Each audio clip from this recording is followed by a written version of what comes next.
Hey, it's Illuminostic, and this is the incredible story of this rock,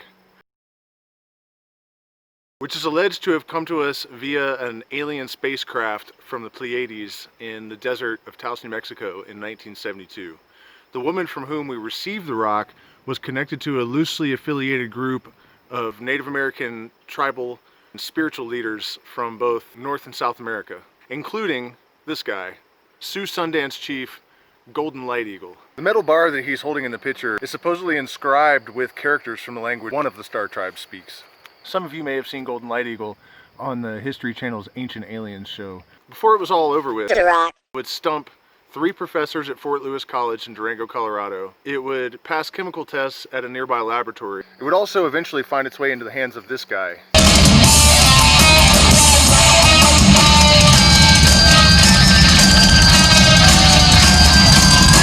Danny Carey, legendary drummer and rock god from the band Tool. Do me a favor, hit the like button, share, subscribe, support us on Patreon. That's what keeps the lights on. We do have several pictures of the rock, which will be featured in a slideshow throughout the video, so do watch it all the way to the end. So we received the rock at a gathering of Native American medicine men and spiritual leaders from North and South America, Hawaii.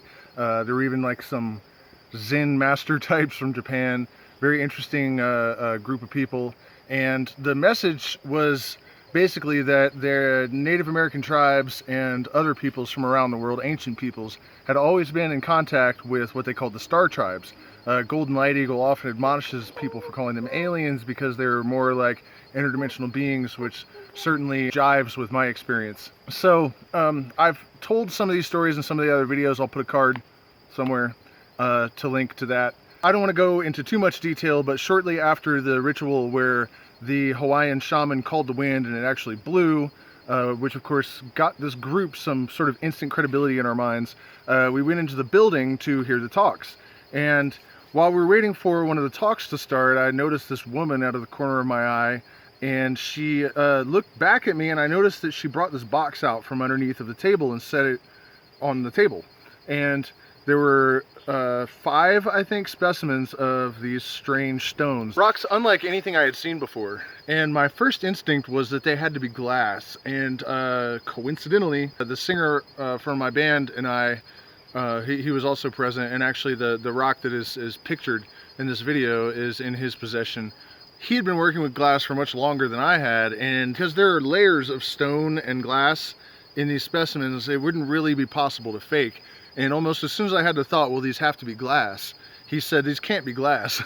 Because if you were to heat and melt glass and stone together, which would be the only way to create this effect, when the materials contracted, it would contract at different rates and it would explode the glass.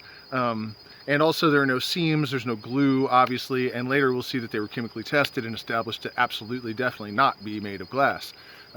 So the story she gives us is that they were received, I guess, directly to her from a UFO in the desert in Taos, New Mexico in 1972.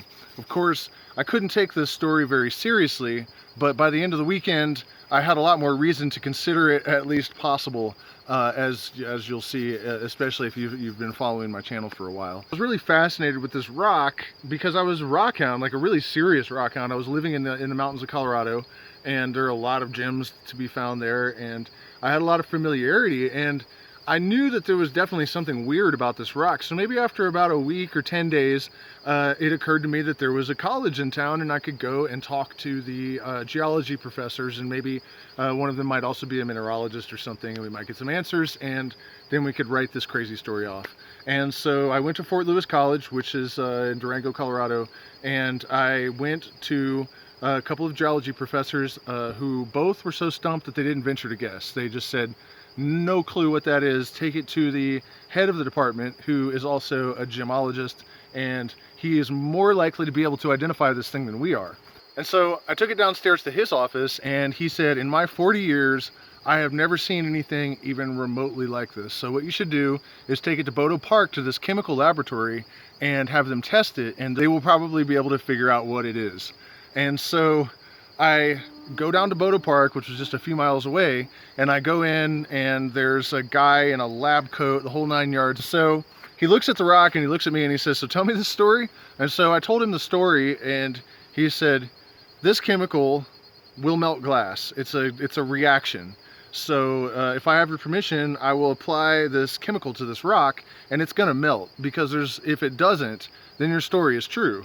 Because I mean, you guys have seen the thing, it's ridiculous. So he puts a drop of the chemical on the stone and nothing happens. And the guy looks at me like I had just slapped him or something. And so we walk out to the parking lot together and he said, wait, so what are you telling me? And you know, he asked me to tell him the story again as if he had like needed to process it a second time, and then he just stares up into the sky with this glazed look on his face. And so I'm just at this point going like, wow, you know, what if this is actually true? And so I said, well, what do I do now? And he said, well, you take it to a government agency. So as I'm driving away, I notice a sign that says Homeland Security. So Homeland Security has an office in Bodo Park as well. So I pull up and ring the doorbell. The Homeland Security guy comes to the door and he says, hey, can I help you? And I said, yes. I have this rock and it has stumped 3 geology professors, and now it has passed some tests at a chemical laboratory. We can't figure out what it is. The scientist told me to take it to a government agency, and that's you. And he said, I'm not going to try to tell you that there are no aliens on this planet, because that would be stupid. It's a massive universe. It is extremely old. Obviously there are aliens here. And I don't think that he was speaking officially, but still it was a really interesting thing to hear from this Homeland Security officer. He said, but we deal with terrorists and illegal aliens. You're at the wrong department, so you need to take this to like NASA or something. I never made it that far. So here's how Danny Carey from Tool comes into the story. At some point during my awakening period, I had decided that I really wanted to find ways to test the capacities of consciousness that I felt like I was discovering. And so I had gotten into certain strains of occult practices. And I knew that Danny Carey from Tool, his father was a 33rd degree Freemason, and he's made a lot of references to the same type of occult material. I knew also that he had a mineral collection. So I decided I wanted to see if I could locate Danny Carey just using intuition, and I drove right to him. During the course of this conversation, I realized that I had the rock in my pocket. Knowing that he had a large mineral collection, I tossed it to him just for shits and giggles, and he just looked at it and said, that is just one of the weirdest things I've ever seen in my life, and I have a pretty extensive collection. So I'm actually mentioning that in part because I'm going to remake that video now that we actually have pictures of the rock, so keep an eye out for that one if you're a Tool fan. So after returning to Colorado, after this sort of crazy consciousness experiment of mine, I was walking down the street back in Durango, Colorado one day, and there are 2 Dene or Navajo guys walking towards me on the sidewalk. And it's important to bear in mind that, as probably is the case in most places, the relations between the Native Americans and white people is not very good. You don't have a lot of interaction generally. Sometimes there's even violence. So I'm walking along, and the guy on the right is very, very tall, muscular, long black ponytail, perfect, dressed in head to toe in black, silver and turquoise. I mean, he just looked like he walked off the set of a movie. Absolutely just perfect medicine man archetype. And the guy beside him was a short, stout, kind of overweight Navajo guy. And the taller one looks at me and he says, a white man walking between worlds. You don't see that every day. And that really got my attention. And I would experience this incidentally a number of times during this period where the local natives would notice that I was going through this awakening process, even from across the street, and call it out and have something to say about it. And so the smaller native leaned up against the glass. We were walking by a bar and there's a big window. He leans up against the glass and he says, this is Nighthorse. He is the most famous medicine man in the Navajo Nation, and whatever he's about to say to you is very important. Nighthorse just starts talking, this has never happened to me before. As I said, the natives are very standoffish, to put it mildly. And at one point he takes some Navajo ceremonial tobacco, which is extremely harsh. If you've had mapacho in medicine circles, it is much, much, much more intense even than that. One little puff and you're just coughing and coughing and coughing. And he rolls a fairly large cigarette and he takes the whole thing down, and when he takes his fingers apart, there's just ash. The entire cigarette is gone and in his lungs, and then he controls his breath and carefully blows a cloud in each of the 4 directions. Many years later, this technique would protect me from an animal attack in the Amazon rainforest, which is a story for another day. But I don't even know what happened to the other native. Nighthorse and I ended up walking to this parking lot, and we just laid down with our heads on, that's not a curb, but where you pull the car up, sometimes there's like a concrete block.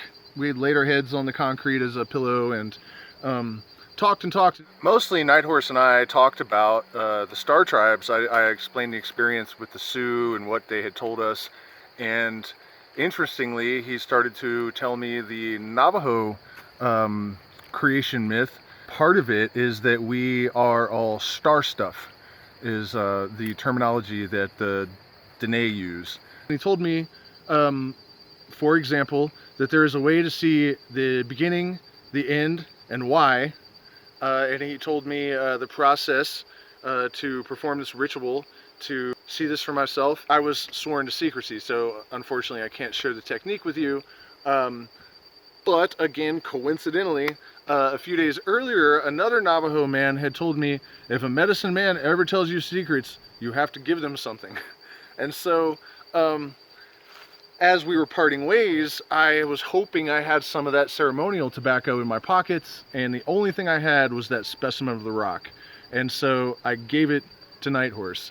And I'm hoping eventually to track him down, because he's really well known in the desert Southwest, and actually make a documentary of it. So not only was it true that very standoffish Navajo suddenly were very open with me, they were all talking to me about the same thing. A couple of nights later, I would meet a girl who actually identified me by a secret name. That's, again, a subject for another video. But it really got my attention because she addressed me with this name that she couldn't possibly know.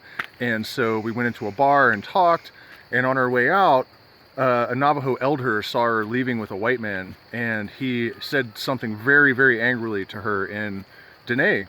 And she turned around and spit right back at him with the same tone, and he looked shocked. I don't know what she said, of course, but he looked at me in the eyes and he said, "You have my blessing."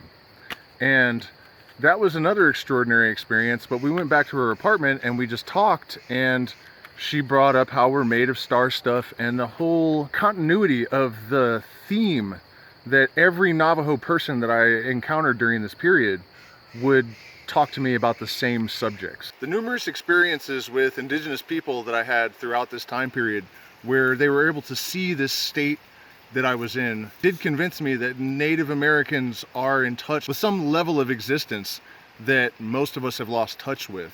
In fact, they blame that for the white man's capacity to have been so cruel and greedy. This disconnection with the spirit world. So at the end of the day, my rational mind is 99.99% convinced that ultimately we will find some earthly explanation for this mineral specimen. On the other hand, however, the experiences that I had during this time period, and I wasn't alone in this, the town that I lived in, Durango, Colorado, in 2010, there were widespread encounters. One night I ran into half a dozen people that had all experienced these beings on the same night. And there appear to be references to the star tribes from different cultures throughout human history.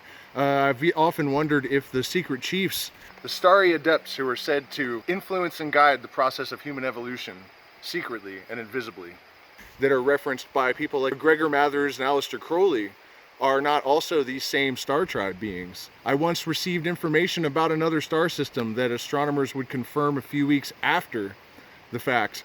There are even references to Sirius and these beings that supposedly transmit occult teachings in the writings of people like Helen Blavatsky and her student Alice Bailey.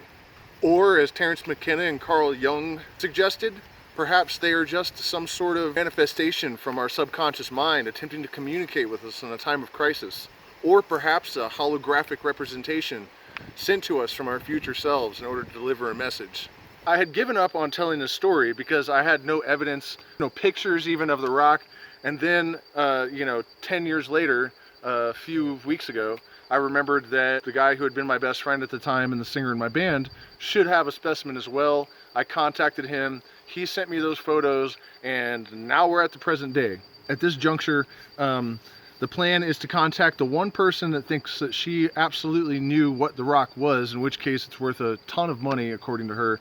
But she says that it is glass with a mineral anomaly from a very specific manufacturing process from only one chimney in the world, somewhere in New Jersey. And when I asked her how much the rock was worth, she said it's worth more than any other rock. It's worth more than a rock. It's not a rock. And of course, my contention with that is, if this rock is made of glass, then why didn't it melt when we applied the chemical? The only possible answer I have for that is that it is some sort of chemical or mineral that is integrated into the material that prevents the chemical from reacting to the glass. So that's where we're at this juncture. I'm not necessarily asserting 100% that this rock is actually a Pleiadian rock, but we have not been able to establish to my satisfaction that it is not. And so we'll definitely keep you updated. If we find anything out, I'll make another video and let you know. Thank you so much for watching. Hit the like button, share, subscribe. Please support us on Patreon.